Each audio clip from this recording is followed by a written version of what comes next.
precioso soy.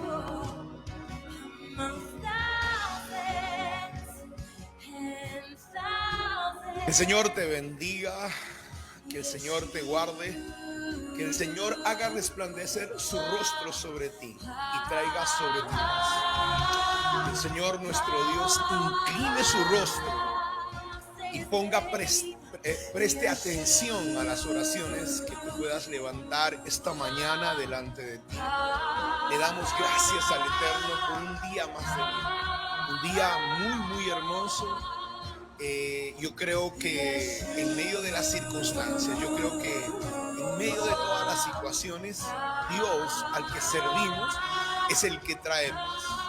Yo le puedo compartir a usted esta mañana, o le puedo motivar y decir: yo no sé de dónde viene tu bendición, pero mi bendición viene del cielo, mi paz viene del cielo, el cuidado de Dios para mí y mi familia viene de lo alto. Por tanto, te invito en esta mañana a darle gracias a Dios. Hemos tenido un tiempo maravilloso de alabanza, un tiempo hermoso de adoración, y yo quiero esta mañana invitar que puedas llamar a otras personas, conectarte con nuestra señal para poder iniciar este tiempo de esta palabra tan poderosa que el Señor nos va a entregar.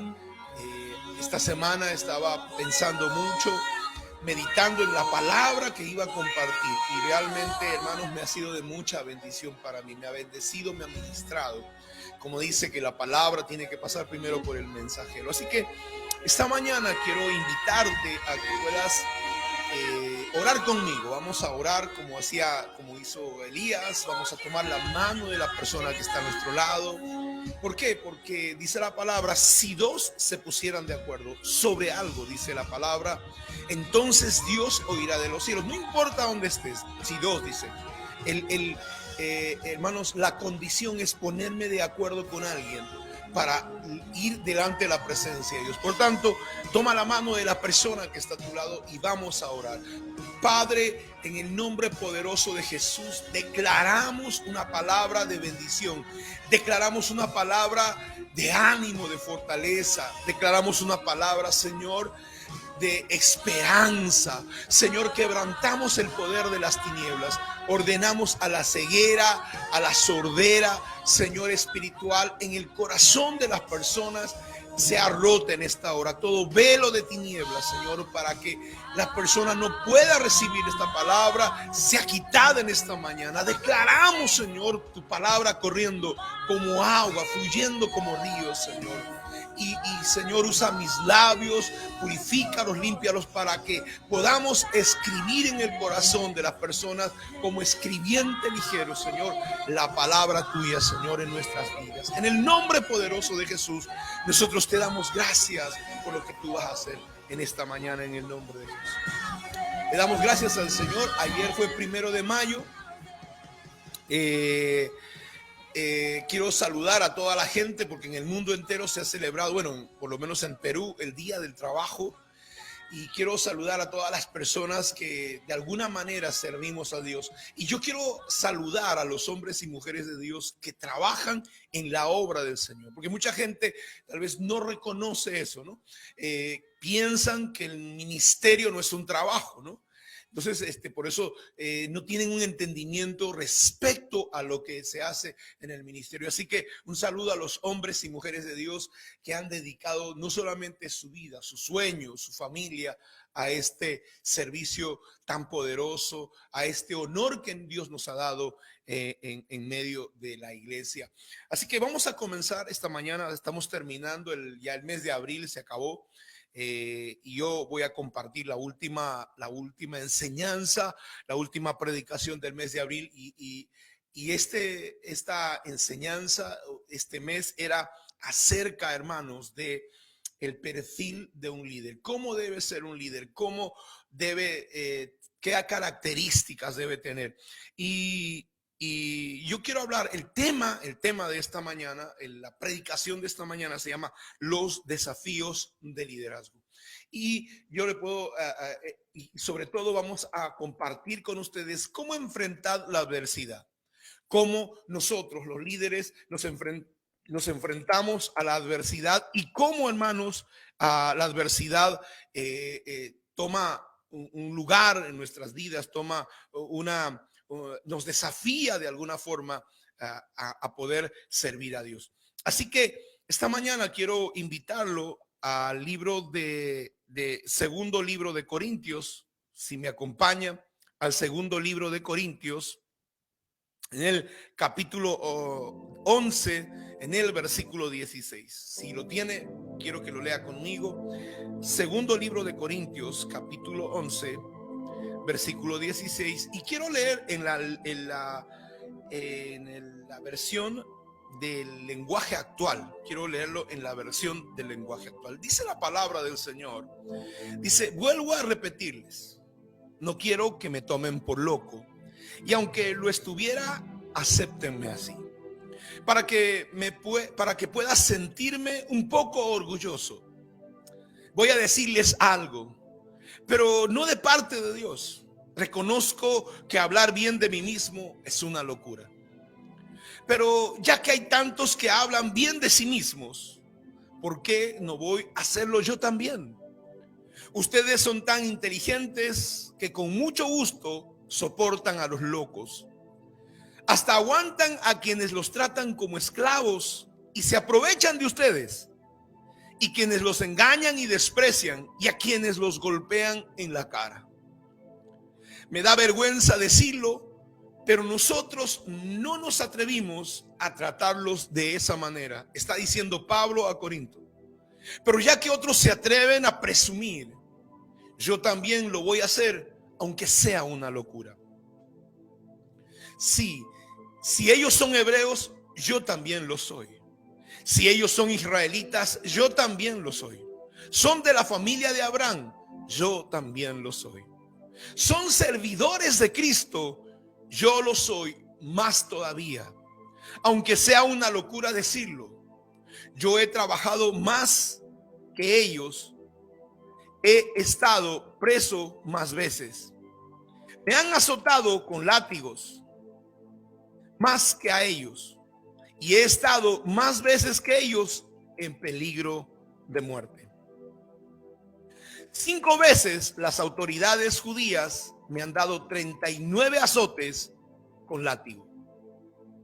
3 veces las autoridades romanas me han golpeado con varas. Una vez me han apedreado hasta dejarme inconsciente. 3 ocasiones se hundió el barco en que yo viajaba. Una vez pasé una noche y un día en alta mar, varado a mi suerte, hasta que me rescataron. He viajado mucho, he cruzado ríos arriesgando mi vida. He estado a punto de ser asaltado. Me he visto en peligro entre la gente de mi propio pueblo. He estado en peligro entre los extranjeros. En la ciudad, he estado en peligros en la ciudad, y he estado en peligros en el campo. He estado en peligros en el mar. He estado en peligro entre falsos hermanos de la iglesia. He trabajado mucho y he tenido dificultades. Muchas noches las he pasado sin dormir. He sufrido hambre y sed. Por falta de ropa he pasado frío. Pero por si esto fuera poco, nunca dejo de preocuparme por todas las iglesias. Me enferma ver quién se enferme, y me avergüenza y me enoja ver que alguien haga pecar a otra persona. Si de algo puedo estar orgulloso, es de lo débil que soy. El Dios y Padre y Señor Jesús, que merece ser siempre alabado, sabe que no estoy mintiendo. Wow, un testimonio, hermano, de lo que fue la vida de Pablo. Y Pablo habla acerca de esto, dándonos a entender por qué debemos nosotros tener un equilibrio sano cuando queremos, hermano, ser líderes, y más aún ser líderes cristianos. Porque tú puedes ser líder de una empresa y no necesariamente pasar todas estas adversidades. Tú puedes ser el líder de un trabajo, de un equipo de fútbol, el líder, hermanos, en el área del deporte, en el área de la cultura, en el área de las artes, y no necesariamente pasar por esa situación. Una de las cosas, uno de los liderazgos más, de alguna manera, hermanos, más atacados es el liderazgo de un hombre de Dios. Y Pablo está haciendo un recuento de todas las cosas que le vinieron y todas las cosas que le pasaron. Leía esta semana, llegó a mis manos una historia de un hombre, de un neurólogo, uno de los padres de la neurología, un hombre, hermano, un judío, que fue llevado a Auschwitz en unos campos de concentración nazi.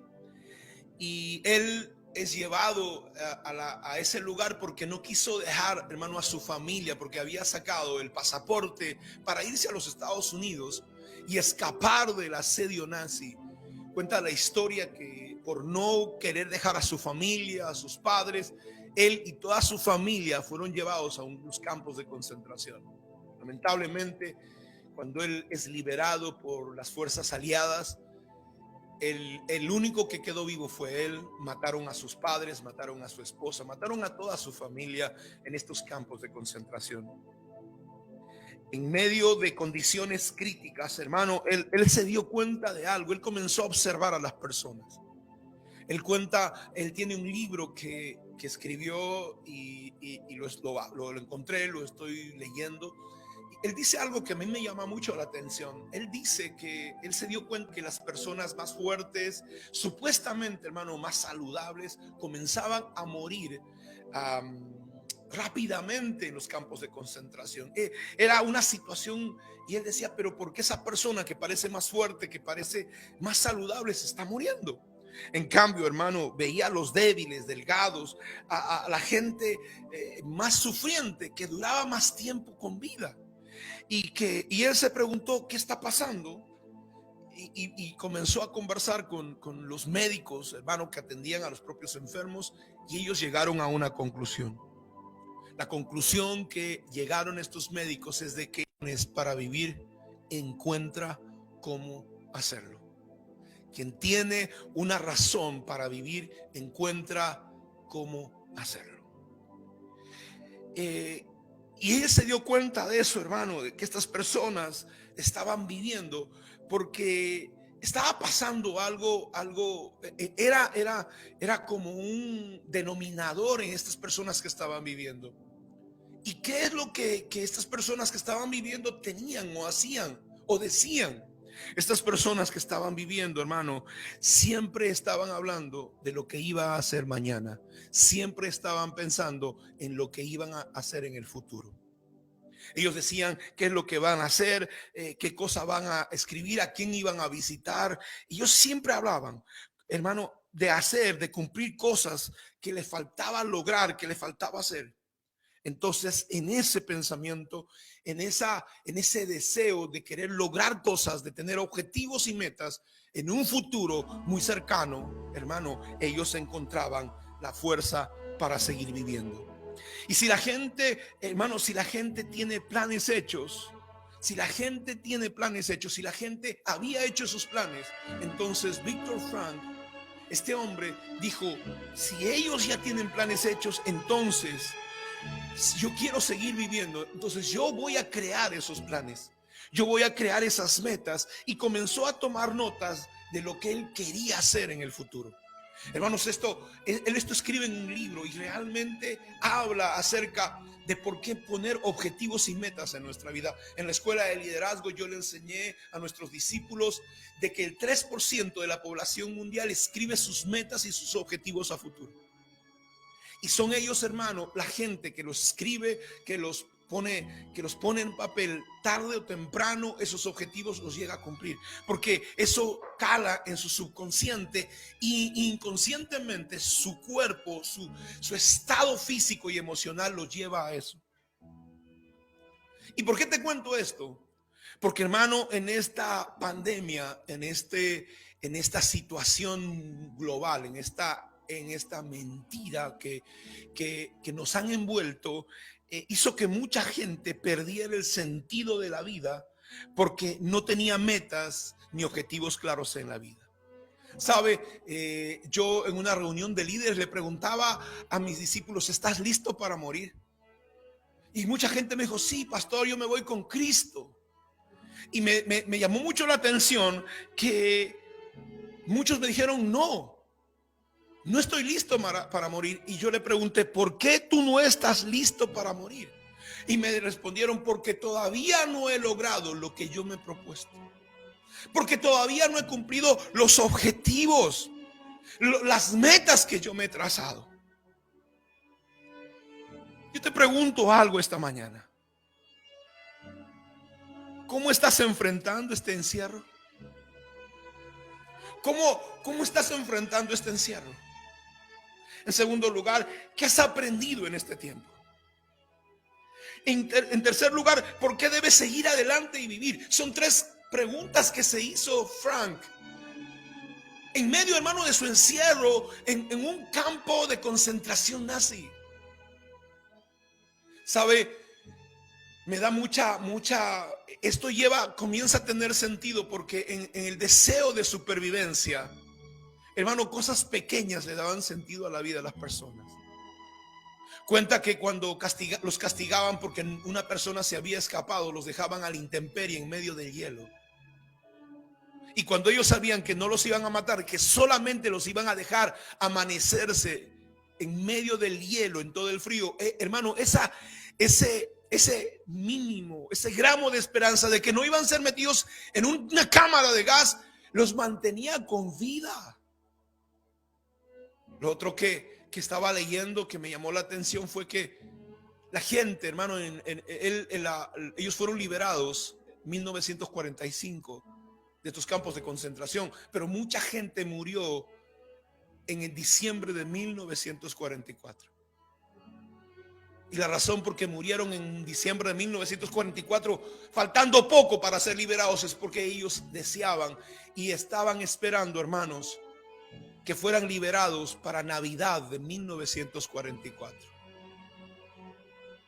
Y cuando no fueron liberados en 1944, en las Navidades, muchos de sus compañeros perdieron la esperanza y se murieron porque se les había acabado la esperanza para vivir. Yo no sé cómo tomarás tal vez las enseñanzas de Pablo. Hay tres caminos que nosotros podemos, cuando leemos este pasaje, tener. La vida de Pablo, lo que nos está contando en este momento, se puede convertir en una novela para ti. Una novela de lágrimas, de tristeza, de lamentos, de preguntar por qué a Dios, de enojarnos con Él, de resentirnos tal vez. La vida de adversidad para otros se puede convertir en una aventura llena de adrenalina, que podemos contarlo, hermano, tal vez con bromas a otras personas. Mira, estuve varado en un aeropuerto con toda mi familia, no sabía qué hacer. Pero de repente yo contaba la historia que cuando perdimos, hermano, un vuelo de Estados Unidos a Perú, y no teníamos el dinero para poder retomar los pasajes, no porque no los tuviéramos, sino porque no habíamos previsto, habíamos ido al aeropuerto fuera de la hora porque nos equivocamos en el horario. Hoy lo recordamos, hermano, con gracia, tal vez, sabiendo mis niñas pequeñas estaban orando. Y le decimos, mi amor, eran pequeñas, eran de 6 y 7 añitos. Y le decía, a mi vida, yo quiero que ores. Y decía, Señor, cancelamos, Señor, el aeropuerto. No, mamita, no canceles el aeropuerto, no arruines el aeropuerto, decía. Tenemos que orar para que se abra una puerta. Hoy tal vez recuerdo eso, hermano, con bromas y la adrenalina que tuvimos ese momento. O el tercer camino, podemos, hermano, otras personas pueden decir, no, es que es la voluntad de Dios. Y esta pandemia es la voluntad de Dios. Y si tenemos un gobierno comunista, es la voluntad de Dios. O decirle, no, ese es un ataque de los demonios. Si yo he pecado es por culpa del diablo. Si esto me ha pasado, si no he salido de mi situación, es, hermano, porque Dios lo quiere así. ¿Es en serio? Hermano, todas estas cosas, todas estas circunstancias al final revelarán del material que ha sido hecho un líder. Por eso, cuando hablamos de los desafíos de un líder, el primer desafío, si tú eres un líder, yo quiero que tú sepas una cosa. Si yo te preguntara, ¿eres un líder? Mucha gente piensa que no lo es. ¿Sabías que Dios, cuando tú naciste, te dio el don de ser un líder? Y dijo Dios, Génesis capítulo 1, versículo 28, dice, y bendijo Dios al hombre y le dijo 5 cosas. Dios le dijo 5 cosas. Estaba compartiendo la semana pasada. Fructifícate.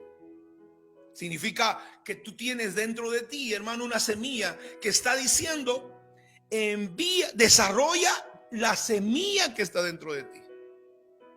Segundo, multiplícate, produce, genera, duplícate en otros. Tercero, llena la tierra. Tienes que intervenir en todas las áreas de la sociedad. La religión nos dijo, no, en política no nos podemos meter porque la política es corrupta. Estás equivocado. La política es el arte de gobernar, de tomar decisiones para el bienestar de un grupo, de una sociedad. Jesús, cuando vino al mundo, hermano, fue un acto político. Porque sabías que cuando fueron los reyes magos o los sabios de Oriente, donde Herodes le dijeron, ha nacido el rey de los judíos, él se desesperó porque estaba, hermano, pensando que iba a estar en peligro su posición política de Herodes. Así que tenemos que revisar lo que aprendimos. En cuarto lugar, la Biblia le dice el Señor, capítulo 1 de Génesis, versículo 28, gobierna la tierra, ten dominio de toda la tierra, y por último reina la creación. No sojuzgues a tu hermano, sino sojuzga la creación.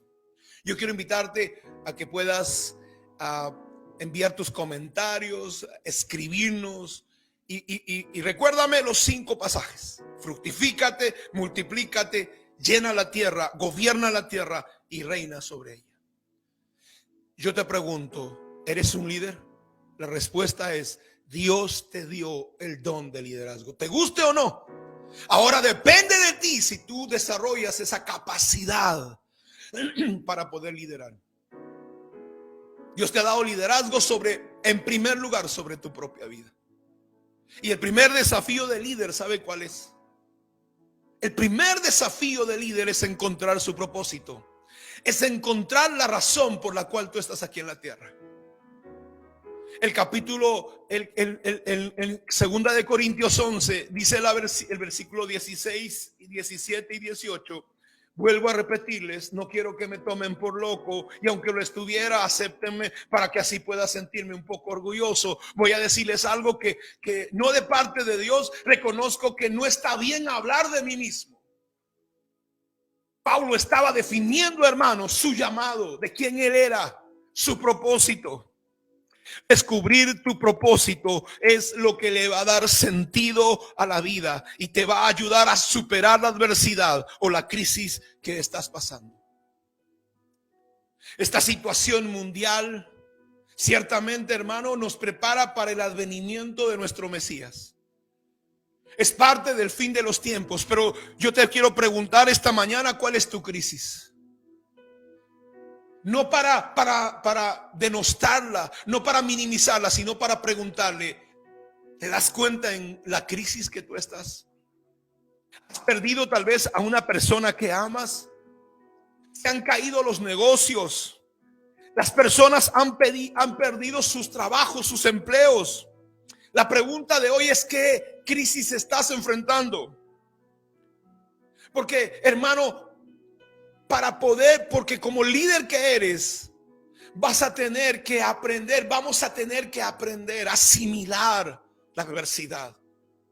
Y la única manera, hermano, la única forma para superar esa adversidad es que tú entiendas que el descubrir tu propósito hará que tú puedas superar ese momento de crisis. Quiero que tú sepas que, hermano, el sufrimiento es una parte inevitable de la vida. No podemos escapar al sufrimiento. Al igual que la muerte, vendrá a nuestras vidas. Yo le compartía el jueves pasado de la razón por la cual los japoneses se suicidan. 35,000 personas al año. Tiene la mayor estadística mundial. Y llegaron a la conclusión que el japonés se suicida por ausencia o por exceso de paz o ausencia de problemas. Por eso, hermano, está demostrado que un hombre es capaz de vivir y aún de morir por sus ideales y propósitos.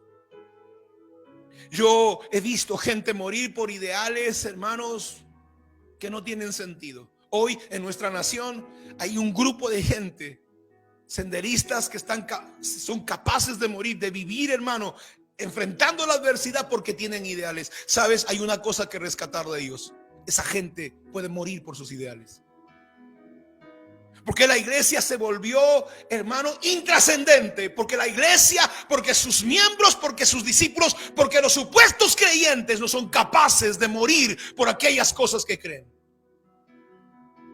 Se desarman porque no tienen un poco de economía. Se desarman porque una relación amorosa se terminó. Se desarman, abandonan su llamado, su ministerio, abandonan su responsabilidad por problemas, hermano, comunes y corrientes, y no han tenido la capacidad, el valor, la ida al guía de vivir y morir por sus principios y ideales. Necesitamos volver al ejemplo de los apóstoles que murieron en los circos romanos comidos de leones. Necesitamos volver a recordar, hermano, que los hombres de Dios, de la palabra, de las escrituras, murieron siendo quemados por Nerón cantando.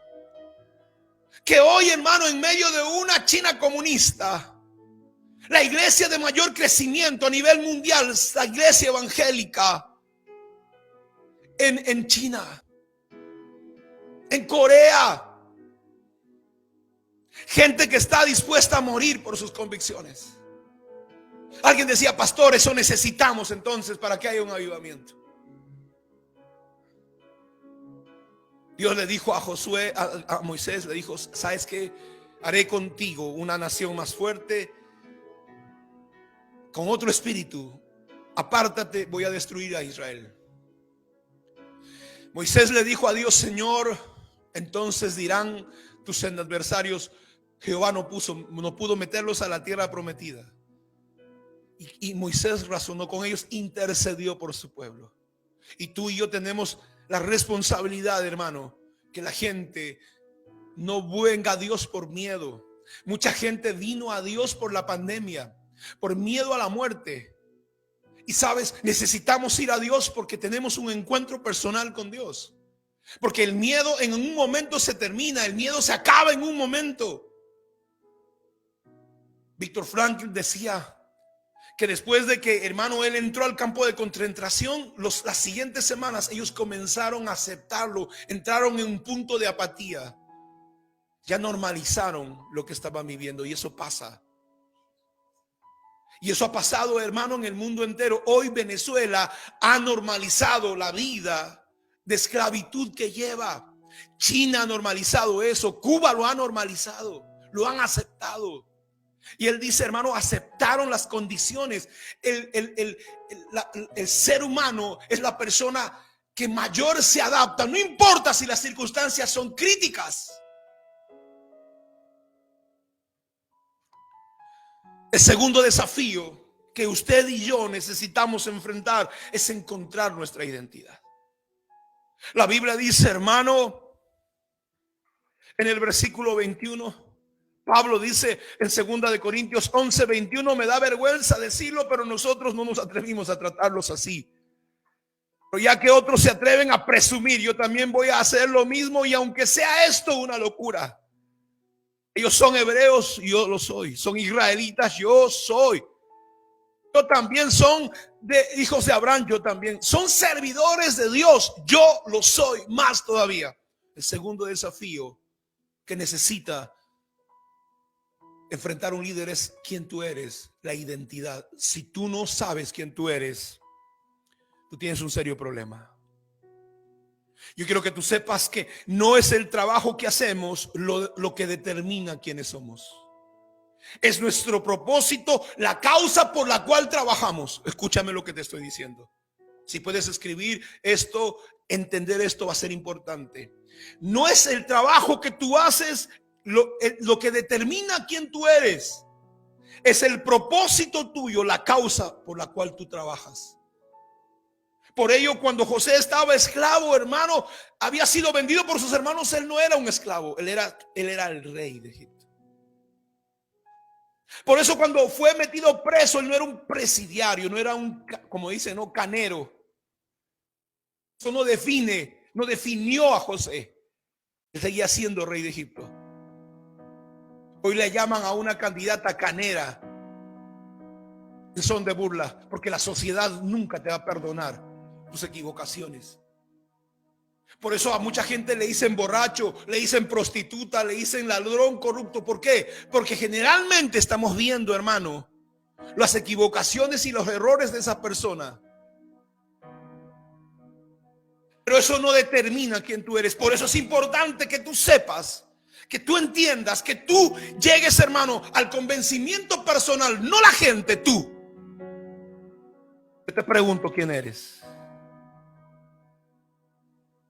Por eso cuando hoy podemos estar trabajando, Pablo estaba haciendo tiendas. La traducción correcta es, él estaba, hermano, fabricando mantos de oración. La traducción en español es equivocada, pero estaba trabajando.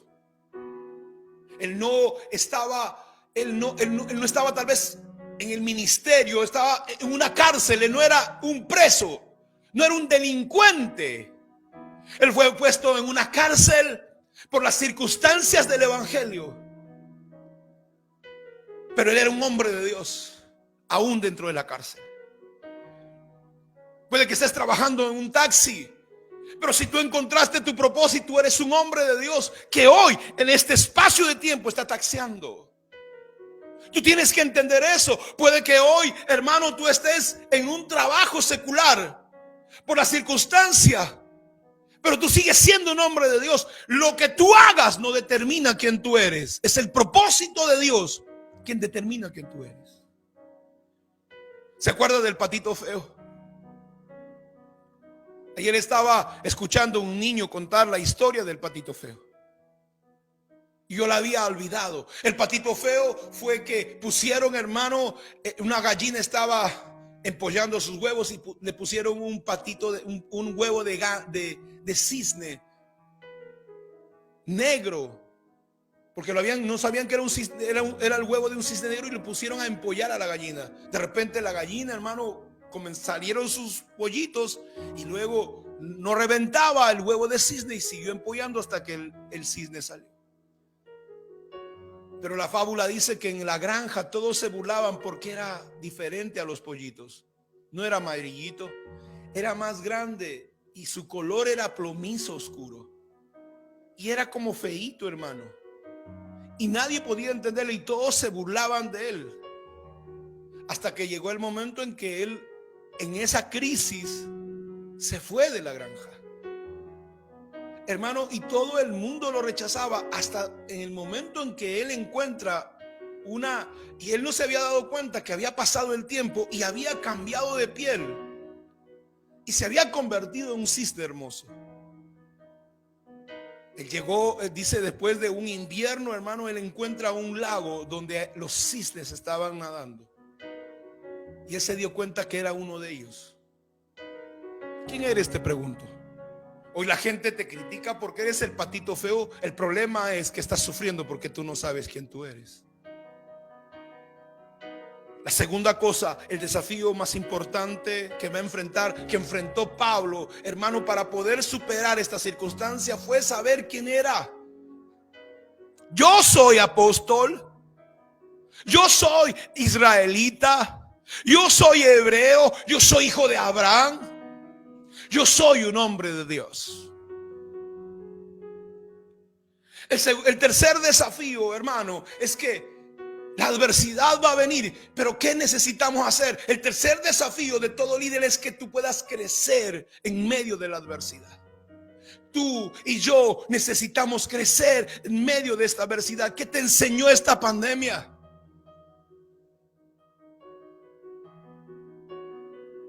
¿Por qué, hermano? Mire, vamos a leer el pasaje. Mire lo que dice Pablo. Versículo 24 del capítulo 11, segunda de Corintios. 5 veces los judíos me han dado 39 latigazos. Sabía que en el latigazo 40 se moría, o sea, lo estaban dejando medio muerto. Terminó 5 veces, hermanos, en cuidados intensivos. Yo creo que con la primera no sé si hubiera seguido con este asunto yo. Es como que si lo golpearan, hermano, al punto de estar grave, inconsciente. Dice, 3 veces los romanos me han golpeado con palos. No sé si alguna vez le han tirado un barazo a usted. Y uno de los castigos de los romanos era amarrar, hermano, a la persona a un poste y darle. Y muchas veces los verdugos, hermano, son los peores que existen. Fíjese, Víctor Frank en su libro cuenta algo que me llama mucho la atención. Dice, hermano, los judíos tenían capos, tenían como jefes y eran escogidos de los mismos judíos. Y hermanos, sus mismos hermanos eran más crueles que los nazis. Y uno dice, ¿y dónde está la empatía con tu propia gente? ¿Por qué tú, siendo judío, te vuelves capataz de los que son, hermanos, que están presos contigo en ese campo de concentración, y tú te vuelves cruel? Eso es lo que pasa, hermano, en un sistema comunista. Tus propios hermanos van a lastimarte. Los propios venezolanos asesinan a sus propios hermanos. ¿Y sabe qué cosa? Pablo dice, mis propios hermanos me dejaron casi muerto. Dice la Biblia, versículo 25, una vez, hermano, me apedrearon hasta dejarme inconsciente. Mucha gente cree que Pablo murió, hermano, en esa apedreada. Lo sacaron y lo tiraron en el basurero a Pedro, y los hermanos vinieron, oraron por él, y yo creo que lo resucitaron. Hermano, ¿sabe qué hizo Pablo? Después de esa, se limpió, hermano, y volvió a entrar a la ciudad. Y uno dice, ¿qué te pasa, brother? Estás mal de la cabeza. ¿Qué hace que un hombre pueda tener, hermano, ese valor, esa pasión? Hoy la gente deja la iglesia porque no le saludó el pastor. Hoy la gente deja la iglesia, hermano, por cualquier circunstancia menor. Y es que no conoces el propósito ni el llamamiento de Dios.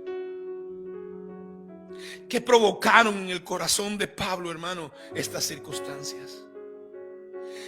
Víctor Frank dice que se encuentra la capacidad de superar el sufrimiento a través, hermano, de nuestros pensamientos. Pablo estaba superando sus adversidades pensando en la iglesia del Señor, entendiendo que tenía un propósito sobrenatural. ¿Sabe? Algo que me llama la atención es lo que dice este autor. Cuando alguien tiene un porqué para vivir, siempre encuentra el cómo hacerlo y encuentra la manera de hacerlo. Pablo tenía un porqué para vivir y su porqué era: necesito estar vivo para que la iglesia siga adelante. Todavía no he terminado mi trabajo.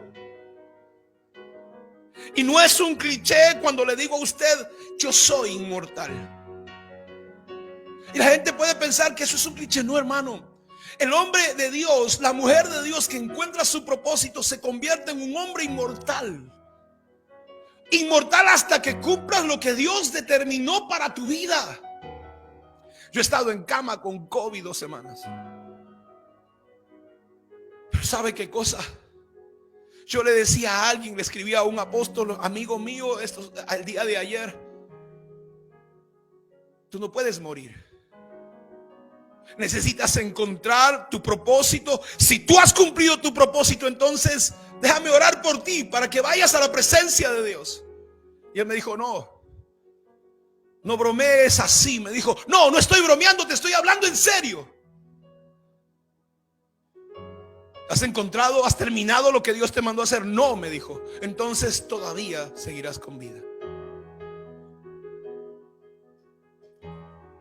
Pablo, el desafío es crecer en esta adversidad. Pablo usó la adversidad para darle una lección a aquellos que estaban oyendo.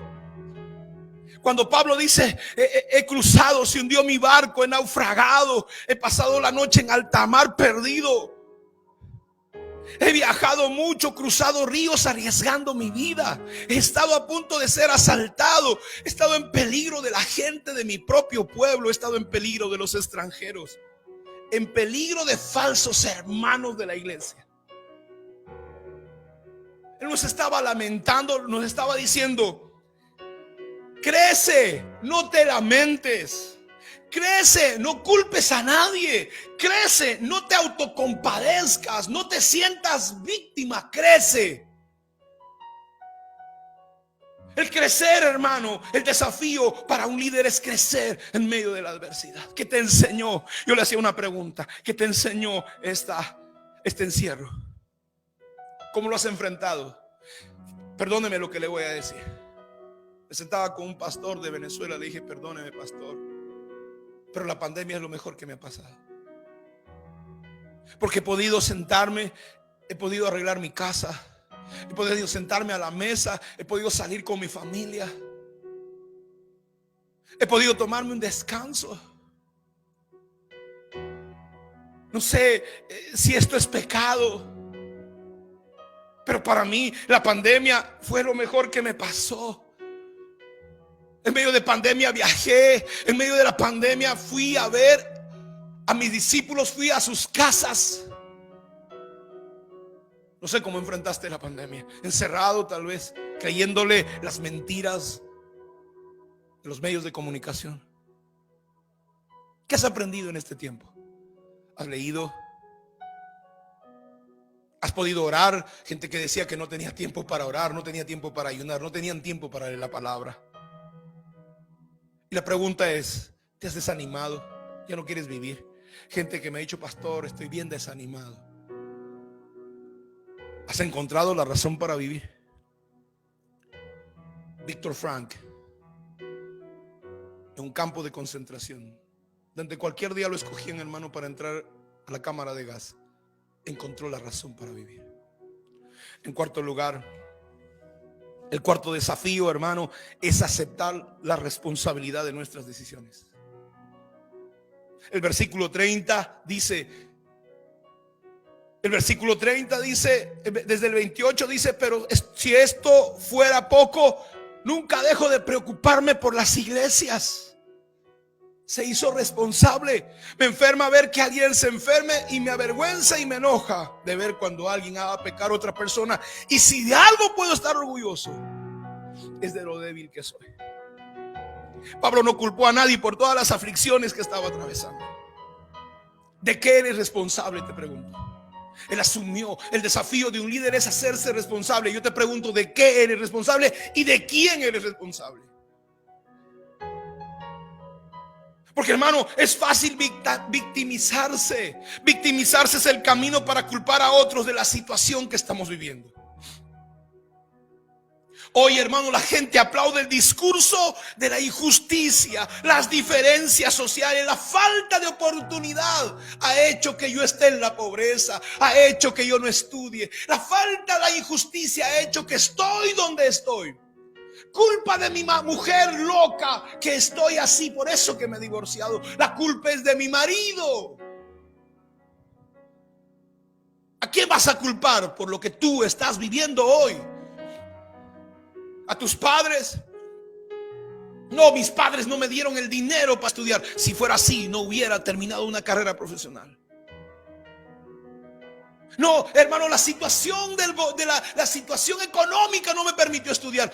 Yo estudié y trabajé en la época, hermano, donde se habían cerrado las empresas y los negocios en Perú. 1000 personas a diario se iban de Perú a causa del terrorismo. Y yo encontré trabajo. Aprendí de mi mentor que cómo buscar trabajo. Mi mentor dice: cuando tú quieras buscar un trabajo, ve a un lugar y preséntate y dile: ¿sabe qué? Déjeme colaborar con su empresa una semana, no me pague, y yo le voy a demostrar que yo puedo ser una bendición para usted y su casa, su familia, su empresa. Usted ha visto a la gente cómo busca trabajo. ¿Y cuánto me van a pagar? ¿Y cuántas horas voy a trabajar? Ay, yo no puedo hacer otra cosa más de lo que me diga mi manual de funciones. Es gracioso. Y entonces, hermano, vamos a quitarle a los ricos para darle a los pobres. Qué bonito suena. Los Robin Hood modernos. ¿Sabe que Pablo estaba haciendo sacrificios personales porque pudo crecer en medio de la crisis? Pablo no pensó que esto era injusto. No pensó que cómo es posible que Dios permita que me apedreen. ¿Cómo es posible que Dios permita que me metan 39 latigazos y no una vez, 5 veces? ¿Cómo es posible que yo esté en la cárcel? ¿Sabe qué? Pablo no estaba pensando que esto era injusto. Pablo era responsable de la predicación. ¿De qué era responsable? Pablo era responsable de la predicación. ¿De quién era responsable? Pablo era responsable de que había sido enviado a los gentiles. Un anciano, hermano, estaba muy deprimido. Ya no quería vivir porque su esposa había muerto. Y fue a un consejero. Y gracias a Dios que este era un hombre de Dios. Busca consejo un hombre de Dios. Y el hombre de Dios no lo ayudó a autocompadecerse, sino que le dieron significado a su sufrimiento. Y le preguntaron al anciano: ¿qué hubiera pasado si tú te hubieras muerto y tu esposa se hubiera quedado con vida? Él dice: no, yo no puedo imaginarme lo que hubiera pasado con ella. Ella hubiera sufrido más que yo. Ella estaría sufriendo más que yo, respondió. Entonces le dijeron: sigue viviendo porque tú estás pagando el precio para que ella no sufra. Te estás haciendo responsable. Ella se fue porque Dios sabía que tú podías cargar ese peso. Las cosas que vivimos, las cosas que permitió Dios en el camino, no es que no llores. Vamos, puedes llorar. Toma tu luto. Si se perdiste a alguien, tienes que sufrir algo, se acabó una relación, llora. Pero no te quedes llorando, te tienes que levantar. Y por último, el desafío de un líder siempre será cambiar su mentalidad. El libro de Corintios, quiero que vaya con este pasaje, quiero terminar. Segunda de Corintios capítulo 4, versículos 16 al 18. Dice, miren lo que dice, tremenda palabra de Dios. Segunda de Corintios capítulo 4, versículo 16 dice: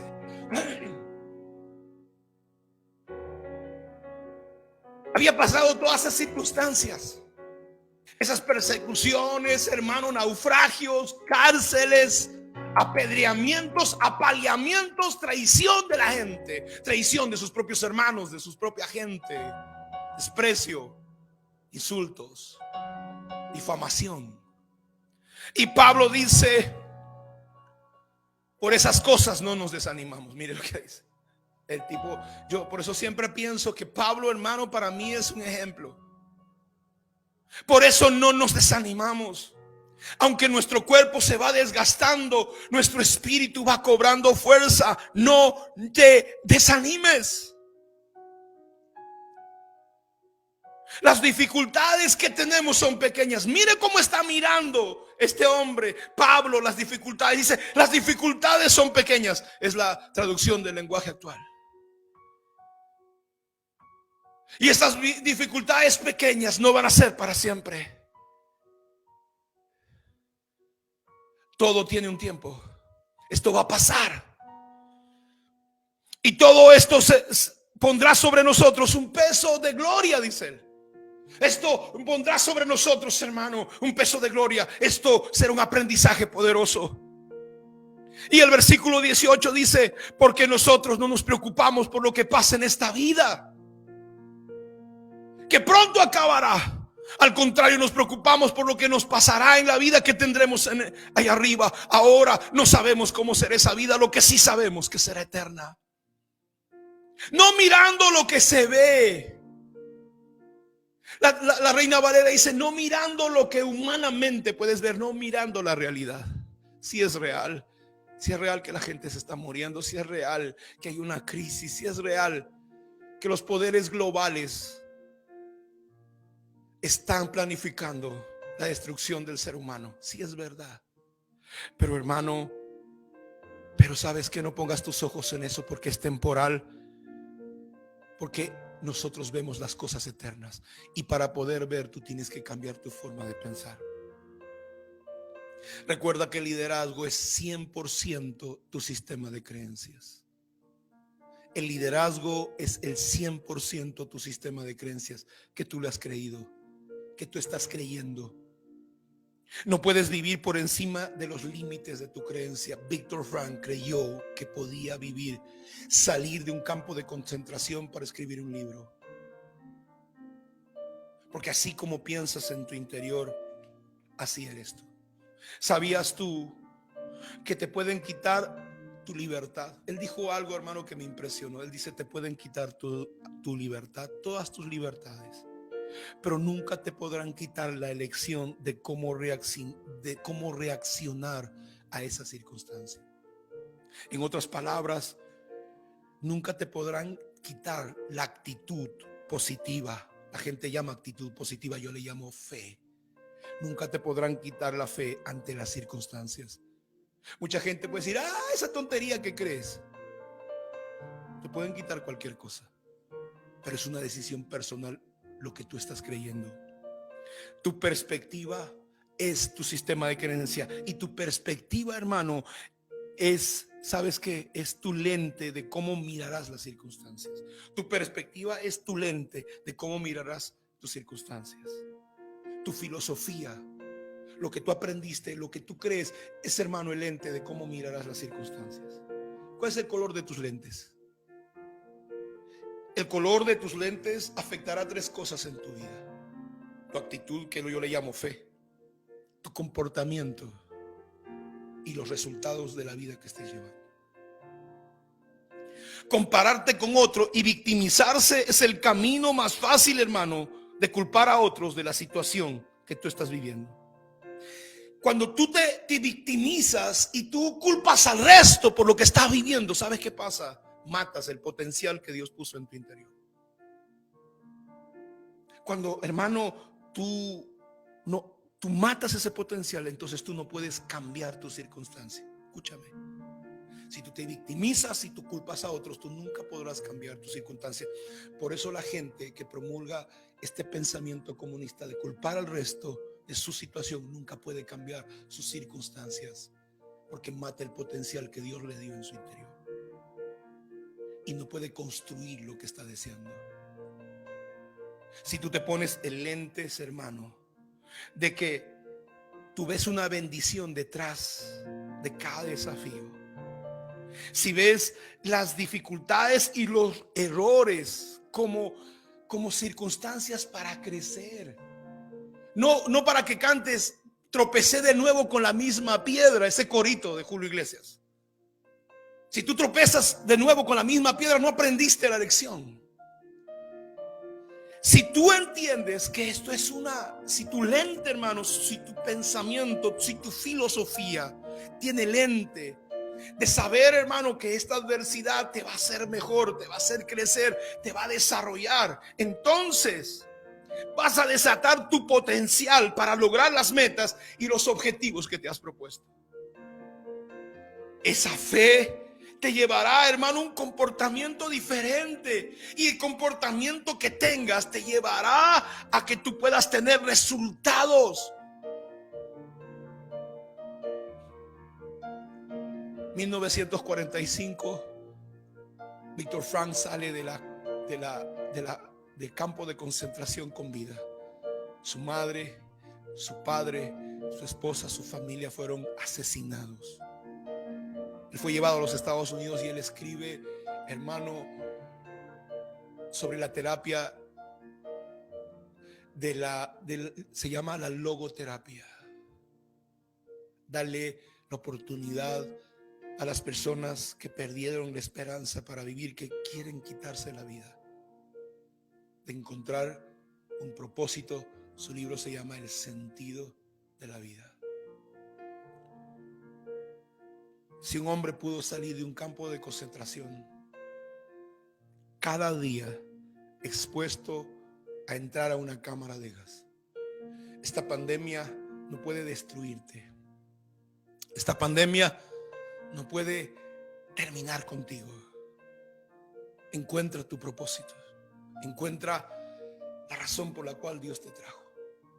José dijo, la cárcel es, hermano, ¿sabe qué cosa? Cuando sus hermanos vendieron a José, la cárcel se convirtió en el bus que lo llevaría al cumplimiento de su propósito.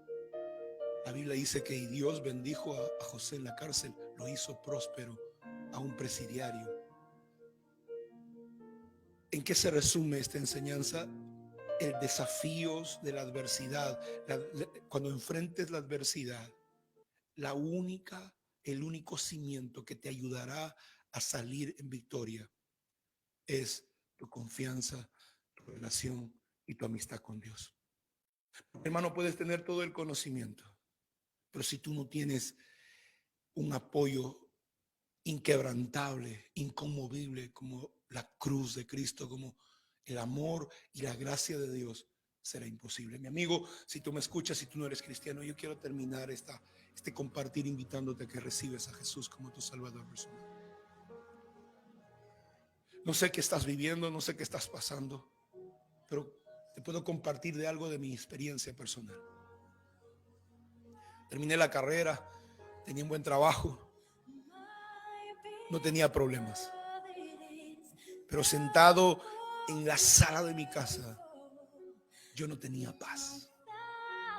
Las cosas no te pueden traer paz, te dan un alivio, hermano, te dan un contentamiento momentáneo, pero cuando esa felicidad termina, el vacío que tenemos en el interior hace que 35,000 japoneses anualmente se quiten la vida porque no encontraron la razón de su existencia. Y la razón de tu existencia se llama el propósito que Dios tiene para ti. Pues hermano, pero ¿cómo en esta pandemia? ¿Qué puedo hacer en este encierro? Tú no conoces al Dios que yo sirvo. Dios pudo usar un hombre en la esclavitud. Dios pudo usar un hombre en la cárcel. Y a ti que tú conoces al Señor, usa este tiempo y crece. Usa este tiempo y madura. Usa este tiempo y crece. Sigue adelante, dice, continúa, dice Pablo. No te desanimes. Si tú quieres permitirle al Señor tomar el lugar, el control de tu barco, sabes que el arca de Noé no tenía timón. Y Noé le preguntó, y Señor, el timón. Y el Señor le dijo, déjame que yo voy a conducir tu vida. El problema es que queremos tener el timón de nuestras vidas. Y las cosas que Dios hace, como el arca, siempre, hermano, no tendrán timón, porque quien va a dirigir tu vida es Dios. Si tú necesitas entregarle tu corazón al Señor, y si tú necesitas reconciliarte con Él, yo quiero que hagas esta oración. Repite después de mí: Señor Jesús, reconozco que he pecado, que he roto los mandamientos, que he abandonado los caminos y el llamamiento tuyo. Te pido que me perdones y que al terminar, Señor, y antes de terminar mi vida, pueda cumplir el propósito por lo cual tú me llamaste. Te abro mi corazón, te recibo como mi Señor, mi suficiente Salvador. Y escribe mi nombre en el libro de la vida, en el nombre de Jesús. Amigo, hermano, no oigas las voces de la autocompasión, de la victimización. Nuestro país, aún, hermano, necesita ser un instrumento de evangelización mundial.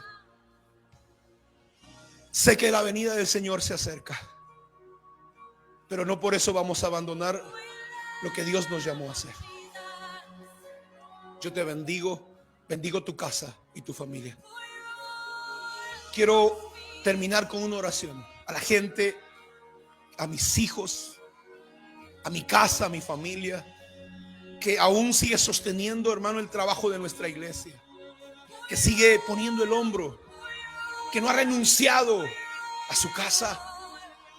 Yo quiero compartir este anuncio contigo y luego quiero orar por ti.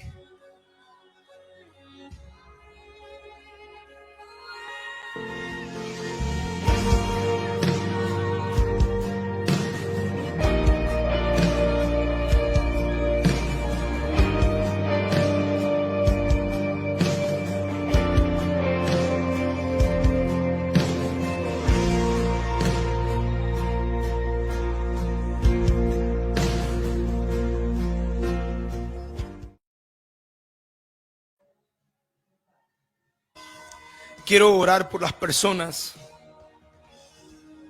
que han sembrado sus ofrendas, sus diezmos, sus primicias, que han cumplido con su palabra, con su pacto con Dios. Recuerda este pensamiento: cuando alguien tiene un porqué para vivir, siempre encontrará un cómo hacerlo y encontrará la manera de hacerlo. Y el propósito, hermano, descubrir tu propósito es lo que le dará sentido a tu vida, para así superar cualquier experiencia dolorosa. Creo que te bendigo. Hay temporadas en la historia y ha llegado la temporada de las mujeres, y yo bendigo tu vida, a las mujeres llamadas al pastorado, al apostolado, a ser profetas, a ser ministros, a ser empresarias, gerentes, porque creo realmente que Dios puso un potencial que si el hombre no lo toma, las mujeres la van a desarrollar.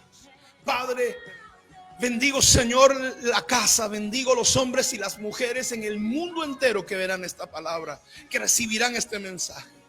Te bendigo en el nombre de Jesús. Declaro sobre tu vida la gracia, el poder, la unción, la sabiduría de Dios sobre tu vida. Te bendigo con toda bendición de lo alto, con toda bendición de los abismos.